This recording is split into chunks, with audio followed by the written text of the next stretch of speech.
This is about the meat tax. Hey, if you're curious to see where single-payer government-run medicine leads, well, look no further than the United Kingdom. Yes, they want a meat tax to shovel money into their dying National Health Service and, of course, save the population.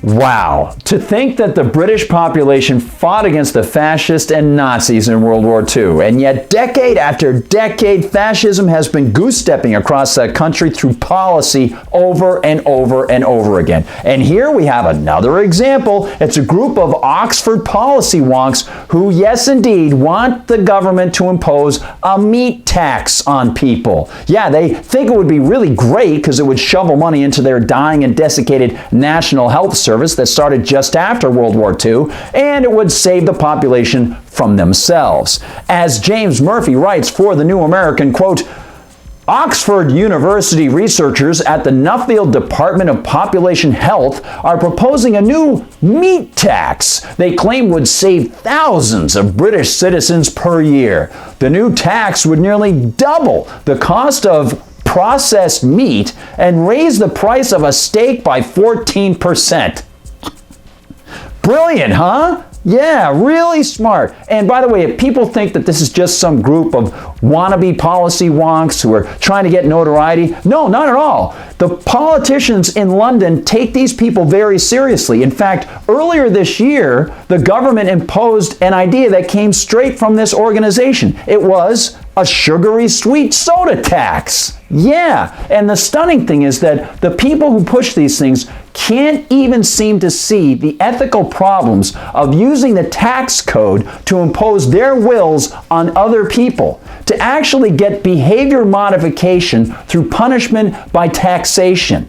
As Murphy notes, there's a man named Tam Fry. He's the chairman of Britain's National Obesity Forum, and this man actually praised the idea of a meat tax, saying, quote, when the sugar levy was first announced, people sucked their teeth and argued that it was an infringement of their human rights, end quote.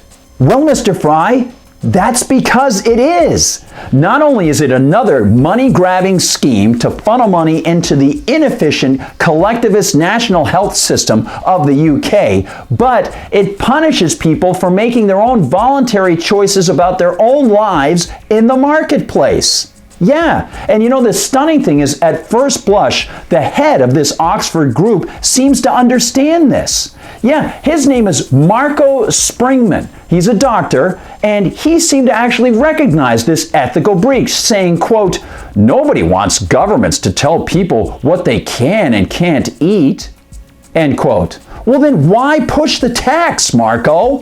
Why then say, quote, I hope governments will consider a healthy levy on red and processed meat as part of a range of measurements to make healthy and sustainable decision-making easier for consumers, end quote.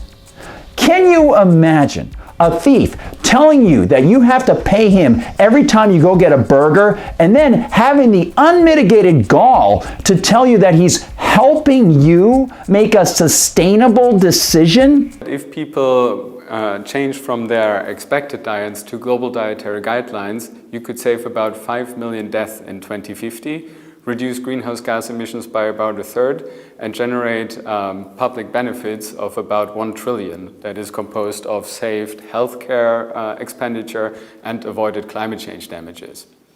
If you would then go to more plant-based diets, then you could actually save 7 and 8 million deaths and reduce greenhouse gas emissions by about 2/3 and generate public health benefits and avoided climate damages of about 1.5 trillion. Hey Marco, a levy isn't healthy. It's a threat of violence by agents of the state against innocent people trying to run their own lives. And it's the kind of thing that led to the American Revolution, Marco. You know, it's also the kind of thing that actually does prevent poor people from making their own decisions about what they will buy and not buy for their own food. And, by the way, to the American viewers out there in the audience, Please remember that this is the ultimate destination for collectivist healthcare in the United States. And there aren't too many politicians in Washington, D.C. who are willing to stand against this. The chess pieces have been put into place for decades with regulation after regulation on the state and federal level.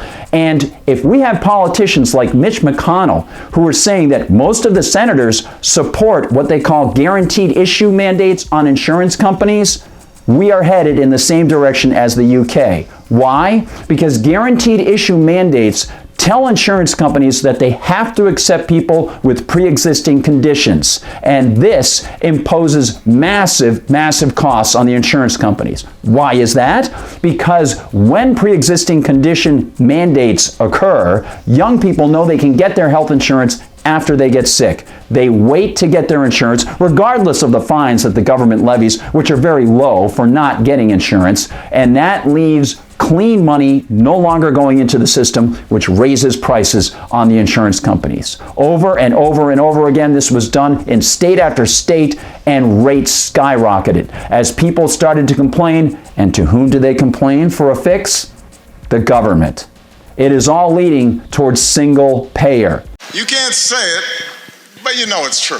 And until the politicians recognize economics and the fact that they don't have any constitutional power to do this sort of thing, then the meat tax could be in America's distant future. Just something to keep in mind as we think about the American Revolution and the fact that the Brits haven't seemed to learn the lesson. Maybe Americans will. Hey, thanks so much for watching. Don't forget to like and subscribe, and feel free to leave some comments. We would love to hear from you. For MRC-TV, I'm Gardner Goldsmith.